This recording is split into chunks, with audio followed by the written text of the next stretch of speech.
Waste water ട്രീറ്റ്മെൻറ്റിൻ്റെ ഒന്നാമത്തെ stage primary ട്രീറ്റ്മെൻറ്റാണ്.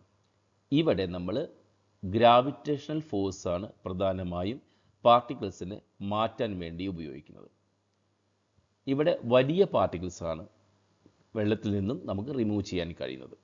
അതിനുവേണ്ടി ആദ്യം വെള്ളം ഒരു സ്ക്രീനിലൂടെ കടത്തിവിടുന്നു. സ്ക്രീൻ ഒരു മെഷ് തന്നെയാണ്, ഒരു അരിപ്പ. ആ അരിപ്പയിലൂടെ കടത്തിവിടുമ്പോൾ വെള്ളത്തിലുള്ള വലിയ വലിയ പാർട്ടിക്കിളുകൾ സെപ്പറേറ്റ് ചെയ്യപ്പെടുന്നു. ആ വെള്ളം നമ്മൾ ഒരു ഗ്രിഡ് ചേമ്പറിലേക്ക് കൊണ്ടുവരുന്നു, ഒരു ടാങ്കിലേക്ക് കൊണ്ടുവരുന്നു. അവിടെ ആ വെള്ളം കുറേ ദിവസം അത് അനക്കാതെ അവിടെ വയ്ക്കുന്നു. അങ്ങനെയാകുമ്പോൾ ഗ്രാവിറ്റേഷൻ ഫോഴ്സ് കൊണ്ട് വെള്ളത്തിലുള്ള പാർട്ടിക്കിൾസ് എല്ലാം തന്നെ താഴെ വരും, താഴെ അടിയും. സെഡിമെൻ്റ് എന്നാണ് നമ്മൾ പറയാറ്. അങ്ങനെ മുകളിൽ ക്ലിയർ വാട്ടറും താഴെ സെഡിമെൻറ്റും ലഭിക്കുന്നു. ആ ക്ലിയർ വാട്ടറിനെ നമ്മൾ അടുത്ത ടാങ്കിലേക്ക് കൊണ്ടുവരുന്നു. ഇങ്ങനെ അടുത്ത ടാങ്കിലേക്ക് കൊണ്ടുവരുമ്പോൾ വെള്ളത്തിന് മുകളിൽ പാറി നിൽക്കുന്ന ഏതെങ്കിലും വലിയ വലിയ പാർട്ടിക്കിൾസോ മറ്റെന്തെങ്കിലും ഇമ്പ്യൂരിറ്റീസോ ഉണ്ടെങ്കിൽ നമുക്കത് സ്ക്രാപ്പേഴ്സ് കൊണ്ട് റിമൂവ് ചെയ്യാൻ കഴിയും. ഇങ്ങനെ ഗ്രാവിറ്റേഷൻ ഫോഴ്സ് ഉപയോഗിച്ചുകൊണ്ട്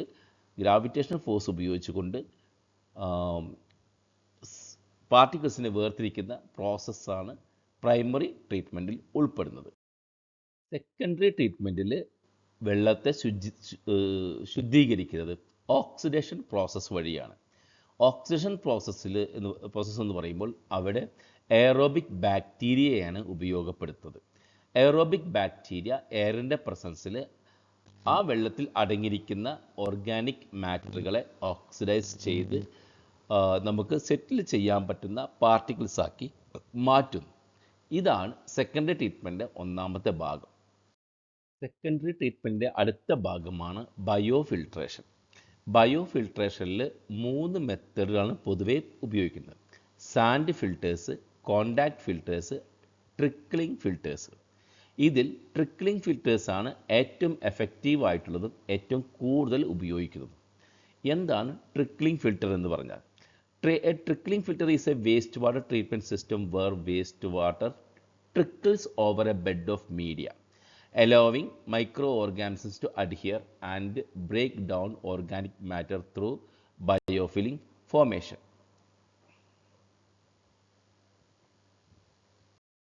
ഇനി എന്താണ് ശരിക്കും ട്രിക്ലിംഗ് ഫിൽറ്റർ എന്ന് പറഞ്ഞു കഴിഞ്ഞാൽ, ട്രിക്ലിംഗ് ഫിൽറ്ററിൽ നമ്മൾ വെള്ളം കുറേയധികം ഈ റോക്ക്, കോക്ക്, ഗ്രേവൽസ് തുടങ്ങിയ വസ്തുക്കളുടെ മുകളിലേക്ക് സ്പ്ലാഷ് ചെയ്യുകയാണ് ചെയ്യുന്നത്. വെള്ളം ഇങ്ങനെ ചീറ്റി കൊടുക്കുകയാണ് ചെയ്യുന്നത്. അത് എയർ മിക്സ് ചെയ്തിട്ടാണ് വരുന്നത്. അങ്ങനെ വെള്ളം ഈ ഒരു നമ്മൾ റോക്കിൻ്റെയോ കോക്കിൻ്റെയോ ഒക്കെ ഒരു ബെഡ് ഉണ്ടാക്കിയിട്ട് അതിന് മുകളിലേക്ക് ഈ ചിത്രത്തിൽ കാണുന്ന പോലത്തെ സ്പ്ലാഷ് ചെയ്യുന്നു. ആ സമയത്ത് അങ്ങനെ സ്പ്ലാഷ് ചെയ്യുമ്പോൾ ഈ മീഡിയ എന്ന് പറയുന്ന റോക്ക്, ഗ്രാവല്, സ്ലാഗ് തുടങ്ങിയ അതിന് മുകളിൽ ഈ വെള്ളത്തിൽ നിന്നും ഒരു ബയോഫിലിം ഫോം ചെയ്യും. ഇതിലെ ഓർഗാനിക് മോളിക്യൂൾസ് എല്ലാം ബ്രേക്ക് ഡൗൺ ചെയ്തിട്ട് ഒരു ബയോഫിലിം ഫോം ചെയ്യും. അതിനുശേഷം വെള്ളം താഴത്തേക്ക് പ്യുവറായിട്ട് താഴെ കിട്ടുകയും ചെയ്യും. അപ്പോൾ ഇവിടെ നടക്കുന്ന എന്താണ്? ആ ബയോഫിലിം, മൈക്രോബിയൽ സ്ലൈം എന്ന് പറയുന്ന ബയോഫിലിം ഫോം ചെയ്യാനുള്ള ഒരു സമയം ഉണ്ടാക്കി കൊടുക്കുക, അല്ലെങ്കിൽ ഒരു സാഹചര്യം ഉണ്ടാക്കി കൊടുക്കുക എന്നുള്ളതാണ് ഇവിടെ ചെയ്യുന്നത്. അപ്പോൾ ട്രിക്ലിംഗ് ഫിൽറ്ററിൽ ചെയ്യുന്നത് എന്താണ്? അതിൽ ഡിസോൾവ് ചെയ്ത് പിന്നെ നമ്മൾ നേരത്തെ ചെയ്ത പ്രോസസ്സിലൊന്നും പുറത്തു വരാത്ത മാറ്ററുകളെ, ഓർഗാനിക് മാറ്ററുകളെ നമ്മൾ അതിനെ ബയോഫിലിം രൂപത്തിലേക്ക് മാറ്റുകയാണ് ചെയ്യുന്നത്. So aerobic conditions R maintain. Aerobic condition maintain ചെയ്യുന്നു, കാരണം എയർ വളരെ അത്യാവശ്യമാണത്. ബൈ സ്പ്ലാഷിങ്, ഡിഫ്യൂഷൻ എന്ന് പറഞ്ഞാൽ ആ ട്രിക്ലിംഗ് മീഡിയയ്ക്കുള്ളിലൂടെ ഇത് ഡിഫ്യൂസ് ചെയ്ത് വെള്ളം താഴത്തേക്ക് വരും. അതൊരു പോറസ് നേച്ചറിലാണ്. ആ ഒരു മീഡിയ എന്ന് പറഞ്ഞാൽ ഒരു പോറസ് നേച്ചറാണ്, ഗ്യാപ്പ് ഉണ്ടായിരിക്കും. അപ്പോൾ ഇതിങ്ങനെ വന്നുകൊണ്ടേയിരിക്കും, ആ വെള്ളം ഇങ്ങനെ നമ്മൾ പാസ് ചെയ്ത് കൊണ്ടേയിരിക്കും. അങ്ങനെ ആ മീഡിയയുടെ മുകളിലൊരു ബയോഫിലിമായിട്ട് ഇതിലെ എല്ലാ ഓർഗാനിക് മാറ്റേഴ്സും ബയോഫിലിമായിട്ട് പറ്റിപ്പിടിക്കും. അപ്പോൾ ഇങ്ങനെ നമുക്ക് താഴെ ഏറ്റവും നല്ല വെള്ളം, ഇതിനെല്ലാം ഓർഗാനിക് എല്ലാം മാറിയിട്ട് നല്ല വെള്ളം നമുക്ക് കിട്ടുന്നു. സെക്കൻഡറി മെത്തേഡിലെ മറ്റൊരു പ്രധാന ട്രീറ്റ്മെൻറ്റാണ് എയറേഷൻ എന്ന് പറയുന്നത്. എയറേഷനിൽ നമ്മൾ ചെയ്യുന്നത് ഈ വെള്ളത്തിലേക്ക് കുറച്ച് മൈക്രോ ഓർഗാനിസത്തിനെ മിക്സ് ചെയ്യുന്നു. ആദ്യം നമ്മൾ ഈ വേസ്റ്റ് വാട്ടറിലേക്ക് കുറേ മൈക്രോ ഓർഗാനിസത്തെ നമ്മൾ മിക്സ് ചെയ്യുന്നു. അതിനുശേഷം ആ വെള്ളത്തിലേക്ക് എയർ ഇങ്ങനെ എന്താ പറയുക ബബിൾ ചെയ്യുന്നു, നിറയെ എയർ ബബിൾ ചെയ്ത് വെള്ളം ഇങ്ങനെ എന്താ പറയുക തിളച്ച് മറിയുന്ന പോലെ നമുക്ക് ഫീൽ ചെയ്യും അത് കണ്ടു കഴിഞ്ഞാൽ. അതൊരു 30 മണിക്കൂർ 40 മണിക്കൂർ 2 ദിവസം 4 ദിവസമൊക്കെ അങ്ങനെ അങ്ങനെ എയർ ഇങ്ങനെ എന്താ പറയുക വെള്ളത്തിലൂടെ ഇങ്ങനെ പാസ് ചെയ്യുമ്പോൾ വെള്ളം തിളച്ച് മറിയുന്ന പോലെ നമുക്ക് ഫീൽ ചെയ്യും. ആ സമയത്ത് ധാരാളം മാറ്ററുകൾ, ഓർഗാനിക് മാറ്ററുകൾ സെഡിമെൻ്റായിട്ട് പുറത്തേക്ക് വരും. അടുത്ത മെത്തേഡാണ് ഓക്സിഡേഷൻ പോണ്ടുകൾ യൂസ് ചെയ്യുക എന്ന് പറയുന്നത്.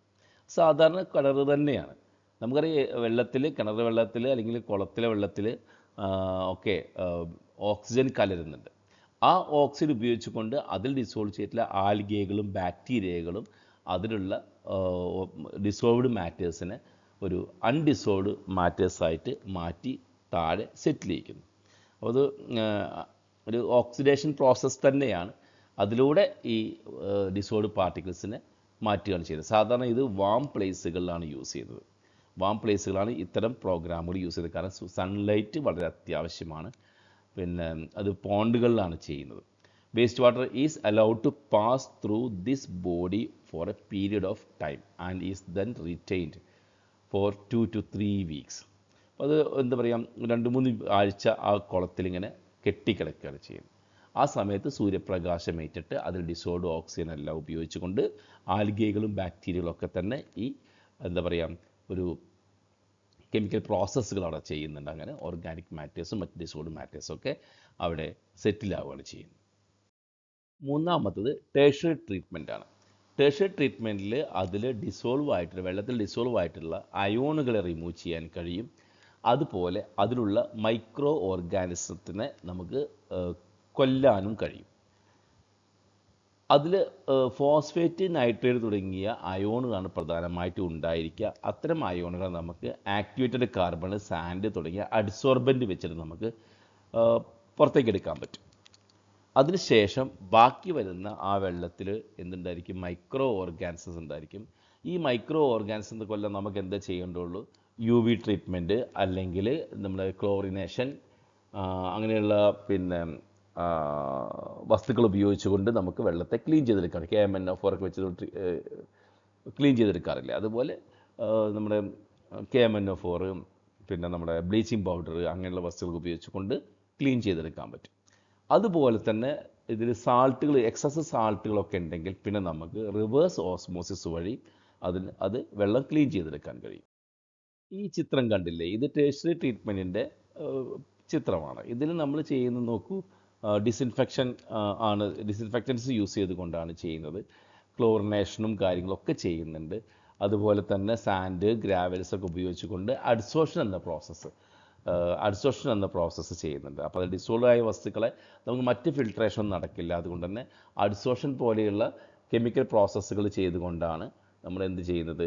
അതിൽ ഡിസോൾവ് ആയിട്ട് അയോണുകൾ റിമൂവ് ചെയ്യുന്നത്. അതിനുശേഷം മൈക്രോ ഓർഗാനിസത്തെ മാറ്റാൻ വേണ്ടി ഡിസിൻഫെക്റ്റൻറ്റുകളും ഉപയോഗിക്കും. ഇവിടെ നോക്കൂ, വാട്ടറിൻ്റെ അവസാനം ആ വെള്ളം ശുദ്ധീകരിക്കുന്നതിൻ്റെ ഭാഗമായിട്ട് നമ്മൾ ട്രീറ്റ്മെൻറ്റ് യൂസ് ചെയ്യുന്ന വസ്തുക്കൾ നോക്കും. UV disinfection. UV ലൈറ്റ് അടിച്ചാൽ തന്നെ ഒരുപാട് ഹാംഫുൾ ആയിട്ടുള്ള വസ്തുക്കൾ ചത്തുപോകും. അയോൺ എക്സ്ചേഞ്ച് പറഞ്ഞാൽ നമ്മളിപ്പോൾ ബ്ലീച്ചിങ് പൗഡർ ഉപയോഗിക്കുമ്പോൾ വീണ്ടും കാൽസ്യം, മഗ്നീഷ്യം ഒക്കെ അതിൽ വരുന്നുണ്ട്. അത്തരം കാൽസ്യം, മഗ്നീഷ്യം അയോണുകളെ മാറ്റാൻ വേണ്ടി നമുക്ക് അയോൺ എക്സ്ചേഞ്ച് ഉപയോഗിക്കാം. അപ്പോൾ മഗ്നീഷ്യം മാറിയിട്ട് ഹൈഡ്രജൻ അതിലേക്ക് വരും. അതുപോലെ ക്ലോറിനേഷൻ നമുക്ക് എല്ലാവർക്കും അറിയാം. ബാക്ടീരിയകളെ മാറ്റാൻ വേണ്ടി, വെള്ളം ശുദ്ധീകരിക്കാൻ വേണ്ടി കിണറുകളിലൊക്കെ നമ്മൾ സ്ഥിരമായി ചെയ്യുന്നൊരു കാര്യമാണ് ക്ലോറിനേഷൻ. പക്ഷേ നമ്മൾ ക്ലോറിനേഷൻ ചെയ്യുന്നത് ബ്ലീച്ചിങ് പൗഡർ ഉപയോഗിച്ചുകൊണ്ടാണെന്ന് മാത്രം. അതുപോലെ ഓസോൺ ട്രീറ്റ്മെൻറ്റും ഓക്സിഡേഷൻ തന്നെയാണ്. ഓസോണിൽ നിന്നും ആക്റ്റീവ് ഓക്സിജൻ പുറത്തേക്ക് വന്നിട്ട് അതിലുള്ള മൈക്രോ ഓർഗാനിസങ്ങളെ ഓക്സിഡൈസ് ചെയ്ത് കൊല്ലുകയാണ് ചെയ്യുന്നത്. മെംബ്രെയിൻ ഫിൽട്രേഷനാണ് അടുത്തത്. മെംബ്രെയിൻ ഫിൽട്രേഷൻ എന്ന് പറയുമ്പോൾ വളരെ ഷാർപ്പായിട്ടുള്ള, തിന്നായിട്ടുള്ള, നാനോമീറ്റർ സ്കെയിലുള്ള ഓട്ടകൾ, മീൻസ് ഹോളുകളുള്ള മെംബ്രെയിനുകൾ ഉപയോഗിച്ചുകൊണ്ട് ഈ വെള്ളത്തെ അരിച്ചെടുക്കുകയാണ് ചെയ്യുന്നത്. അപ്പോൾ ഏറ്റവും മൈന്യൂട്ട് ലെവലുള്ള പാർട്ടിക്കിൾസ് എല്ലാം തന്നെ നമുക്ക് മാറ്റിയെടുക്കാൻ കഴിയും.